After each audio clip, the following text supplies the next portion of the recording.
To wrap our heads around the number 1 trillion, think about it in terms of time. Going back 1 million seconds puts you about 11 days in the past. 1 billion seconds? That is 32 years. But 1 trillion seconds takes you back 31,000 years to a time long before human civilization even existed.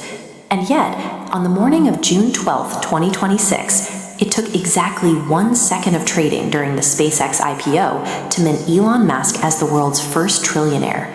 Normally, when a company hits the stock market, its value is tied directly to cold, hard fundamentals. Investors look at how much revenue the business is pulling in, the actual products it manufactures, and most importantly, its bottom line profit. SpaceX, however, is actively hemorrhaging cash. Far from turning a reliable profit, the company posted a massive $5 billion loss in 2025 alone. Look at this disconnect. A $5 billion drop in revenue, while market valuation rockets to $2.2 trillion.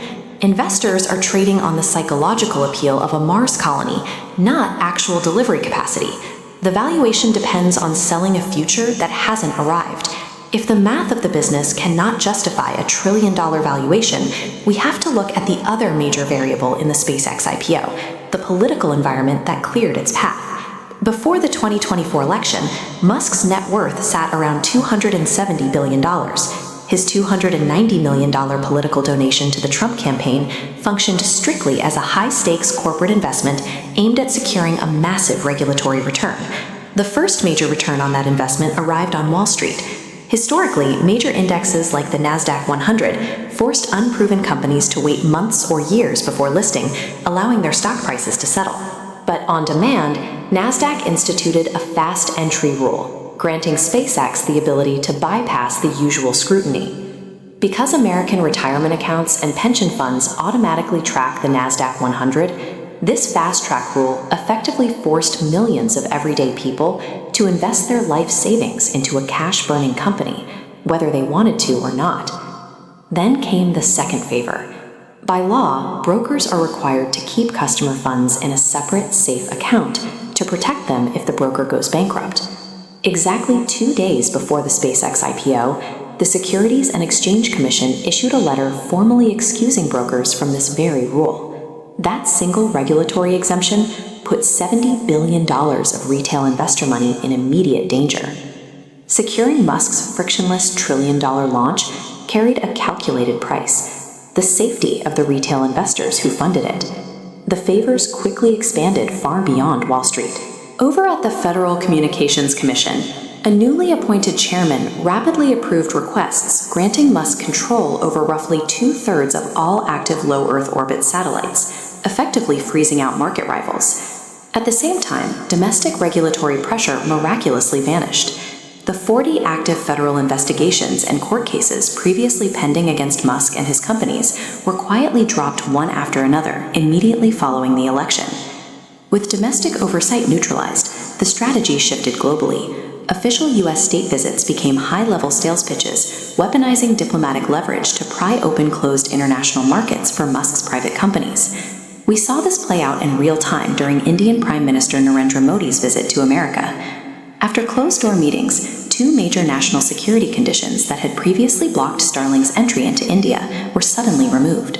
A few weeks later, following a direct phone call between Prime Minister Modi and Musk, the Indian government officially granted Starlink its coveted satellite internet license. That $290 million campaign check successfully purchased a government-backed global monopoly, actively exempting his empire from both domestic safety regulations and international oversight. But this entire empire rests on an incredibly fragile foundation.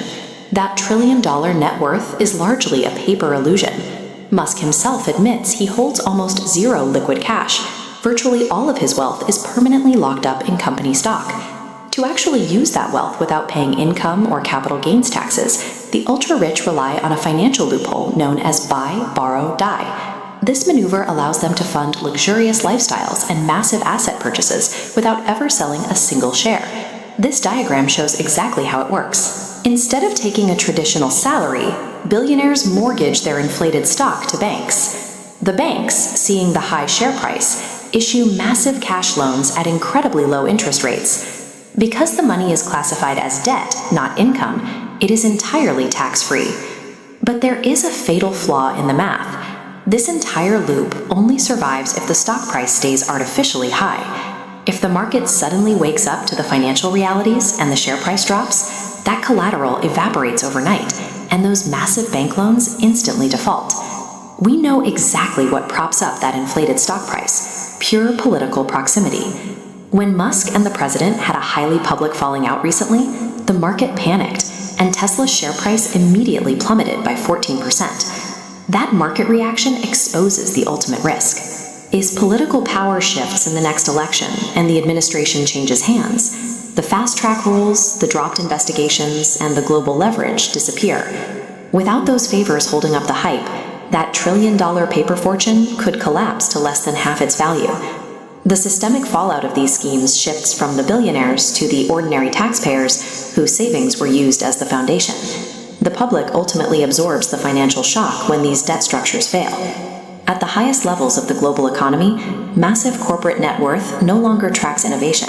It functions as a receipt for total political capture.